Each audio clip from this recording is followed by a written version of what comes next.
السلام علیکم ورحمۃ اللہ وبرکاتہ۔ آج ہمارے کا سبق کا عنوان ہے نقش مخارج۔ آج نقش مخارج کی مدد سے میں بتاؤں گی آپ کو کہ یہاں کون سا حروف کہاں سے نکلتے ہیں۔ سب سے پہلے ہم حروف ہلکی کے بارے میں بتائیں گے، حروف ہلکی کہاں سے ادا ہوتے ہیں۔ حروف ہلکی 6 ہیں: حمزہ، ہا، عین، ہا، غین، خا۔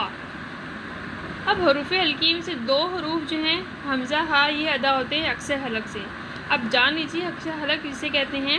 اکسر حلق کہتے ہیں حلق کا نیچے والا حصہ، حلق کا نیچے والا حصہ جو سینے کی جانب ہے، جہاں ایک گھڑا محسوس ہوتا ہے، اسے کیا کہتے ہیں؟ اکسر حلق کہتے ہیں۔ کیا کہتے ہیں؟ اکسر حلق کہتے ہیں۔ اکسر حلق سے کتنے حروف ادا ہوتے ہیں؟ 2 حروف ادا ہوتے ہیں۔ کون کون سے؟ حمزہ، ہا۔ ٹھیک ہے۔ اب دوسرا حرف ہلکی کے 2 حروف کون سے؟ عین، ہا۔ عین، ہا کہاں سے ادا ہوتے ہیں؟ وسطی حلق سے۔ کہاں سے ادا ہوتے ہیں؟ وسطی حلق سے۔ اب وسطی حلق کسے کہتے ہیں؟ حلق کا درمیانی حصہ جہاں ابری ہوئی ہڈی محسوس ہوتی ہے، اسے کہتے ہیں وسطی حلق۔ ٹھیک ہے۔ وسطی حلق کسے کہتے ہیں؟ حلق کا درمیانی حصہ جہاں ہمیں ابری ہوئی ہڈی محسوس ہوتی ہے، اس کو کیا کہتے ہیں؟ وسطی حلق کہتے ہیں۔ وسطی حلق سے کتنے حروف ادا ہوتے ہیں؟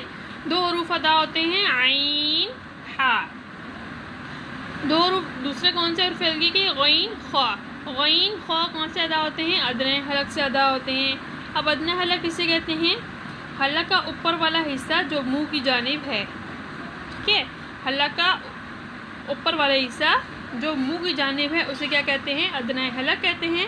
ادنی حلق سے کتنے حروف ادا ہوتے ہیں؟ 2 حروف ادا ہوتے ہیں: غین، خا۔ تو حلق سے ادا ہونے والے حروف کتنے ہیں؟ 6 ہیں، جن کو کیا کہا جاتا ہے؟ حروف ہلکی۔ حروف ہلکی 6 ہیں: حمزہ، ہا، عین، ہا، غین، خا۔ تو یہ 6 حروف کہاں سے ادا ہوتے ہیں؟ حلق سے ادا ہوتے ہیں۔ کہاں سے ادا ہوتے ہیں؟ حلق سے ادا ہوتے ہیں۔ اب دوسرے حروف ہیں حروف لحاظیہ۔ کون سے حروف ہیں؟ حروف لحاظیہ۔ حروف لحاظیہ کتنے ہیں؟ 2 ہیں۔ کون کون سے؟ قاف، کاف۔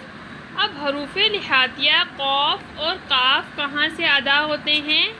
اکسر لسان سے ادا ہوتے ہیں۔ کہاں سے ادا ہوتے ہیں؟ اکسر لسان سے ادا ہوتے ہیں۔ اکسر لسان کسے کہتے ہیں؟ زبان کی جڑ کو کیا کہتے ہیں؟ اکسر لسان کہتے ہیں۔ حروف لحاظیہ قاف، کاف۔ قاف کا مخرج کیا ہے؟ قاف کہاں سے ادا ہوتا ہے؟ زبان کی جڑ اس کے اوپر والے تالو سے لگے تو قاف ادا ہوتا ہے، اور تھوڑا سا مخرج موٹا ہوتا ہے۔ قاف کا مخرج کاف کے مقابلے میں موٹا ہوتا ہے، اور قاف کہاں سے ادا ہوتا ہے؟ زبان کی جڑ اس کے اوپر والے تالو سے لگے تو کیا ادا ہوتا ہے؟ قاف ادا ہوتا ہے۔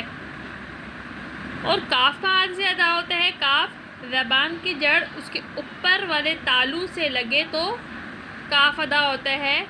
باریک مخرج ہے۔ قاف کا مخرج موٹا ہے، کاف کا مخرج باریک ہے۔ قاف، کاف، دونوں میں فرق کرنا ہے۔ قاف کو موٹا پڑھنا ہے اور کاف کو باریک پڑھنا ہے۔